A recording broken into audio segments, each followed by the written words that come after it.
आज सकाळी सकाळी डोकं फुटण्यापासून थोडक्यात वाचली का कसं काय सांगते ते तसं तुम्हाला पुढे. Hi hello good morning everyone, कशा आहात सर्वजण. सकाळ झाली, चहा वगैरे घेतला. मी तर काही घेतला नाही लवकर चहा, पण मुलाला दूध चहा पाहिजेच होता म्हणून त्याला चहा दूध दिला आणि टी व्ही लावून दिली.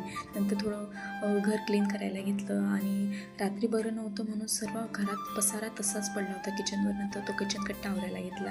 किचन कट्टा आवरून त्याला भांडी वगैरे जेव्हा शिकत लावण्याची वेळ आली तेव्हा ते लावत असताना ते शिकेचे ते भांडे माझ्या डोक्यात पडले. तर मग एवढं जोरात लागलं की बस असं वाटलं अरे यार खूप जोरात लागलं.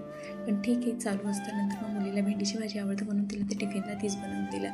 मला असं वाटतं प्रत्येकाच्या घरामध्ये मुलांना भेंडीची भाजी आवडतच असेल आणि त्यांना ती खाण्यामध्ये खूप आनंद भेटतो. ते खाल्ली की त्यांना सॅटिस्फाय होतं की अरे माझं पोट भरलं आणि आपल्यालाही बरं वाटतं की यांचं पोट भरलं, चला ठीक आहे. मग त्यांना मी मोस्टली माझ्या मुलीला मी भेंडीची भाजी, गिलक्याची भाजी असे तिला कोरड्या भाज्या लागतात तर तेच काही बनवत असते.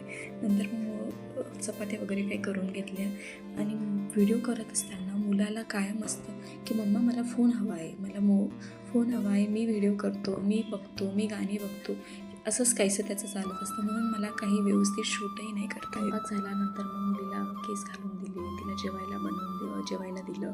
असं काहीसं झाल्यानंतर मग तयार झाली, पण थोडा टाईम बाकी होता. पण मुलाला एवढी घाई असते बाहेर जाण्याची, पण एवढं ऊन असतं बाहेर तरी त्याला म्हणते मी थांब रे बाबा आपण जाऊ, पण त्याला थांबायचंच नसतं. आमच्या आधी तो पडतो, तुम्ही बघू शकता.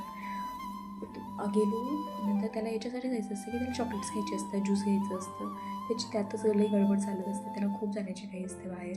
गेलो असं काही आजचा दिवस, म्हणजे दिवस तर संपला नाही आहे, भरपूर बाकी, पण आज फक्त एवढंच बाकी. भेटूया उद्याच्या ब्लॉगमध्ये. आणि ऊन खूप पडतं आहे म्हणून तुम्ही स्वतःची काळजी घ्या आणि तुमच्या फॅमिलीची पण काळजी घ्या. भेटूया उद्याच्या ब्लॉगला. बाय.